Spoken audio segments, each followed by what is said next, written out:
तो हम इसकी परिभाषा लिखने के लिए क्या करेंगे, हम लिखेंगे कि हम जानते हैं, पहले आपको इतना लिखना पड़ेगा, हम जानते हैं delta T B is equal to 1000 गुणते के बी गुणते स्मॉल डब्लू बटा एम स्मॉल एम गुणते कैपिटल डब्लू।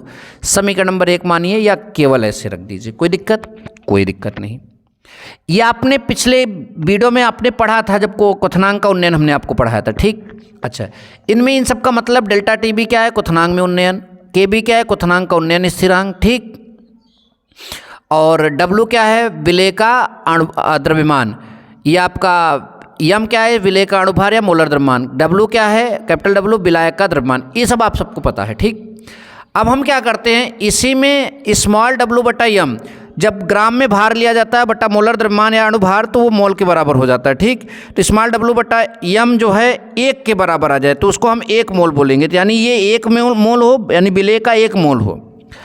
और डब्लू बराबर 1000 ग्राम, विलायक का द्रव्यमान कितना हो, 1000 ग्राम, तो 1000 से 1000 कैंसिल हो जाएगा, इतना बटा इतना की जगह 1 हो जाएगा, तो सब हट जाएगा, डेल्टा टी बी बराबर आपका क्या आ जाएगा, के बी। तो के यहाँ पर जो डेल्टा टी बी है वो आपका क्वथनांक का उन्नयन है, ठीक। और के बी जो है आपका क्वथनांक का उन्नयन स्थिरांक था। अब इसी स्थिरांक को 1 मोल के लिए मान लिया गया तो इसी को हम मोलल उन्नयन स्थिरांक बोलेंगे। परिभाषा कैसे डिफाइन करेंगे, ध्यान से देखिए।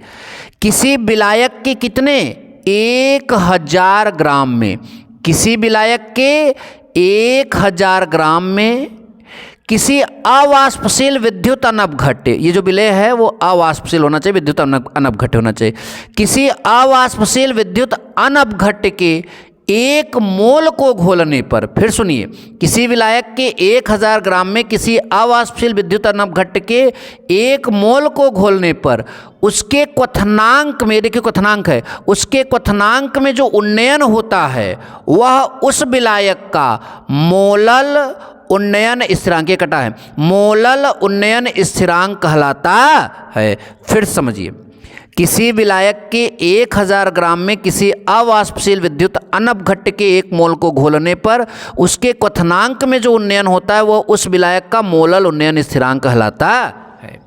आप सभी को समझ में आए? एक बार मैं फिर से समझाना चाहूँगा। देखो, जब आप लिखोगे तो लिखोगे हम जानते हैं, इतना लिख देना, इन सब का मतलब लिख देना, ठीक।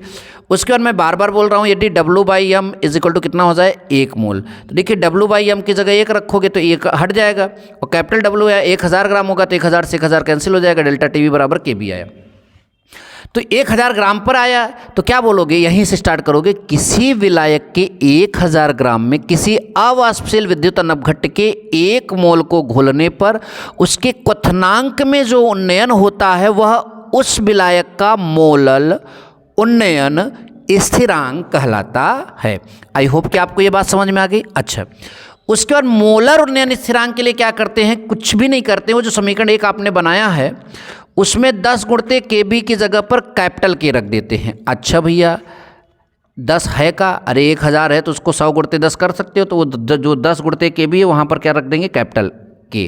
तो यानी अब आपका आएगा 100 गुणते 10 गुणते के बी की जगह के, तो 100 गुणते के गुणते डब्लू आ जाएगा। तो देखो आपका फार्मूला यही बन रहा है, 100 गुणते के गुणते स्मॉल डब्लू हो जाएगा, और बटा स्मॉल एम कैपिटल डब्लू आपका था ही।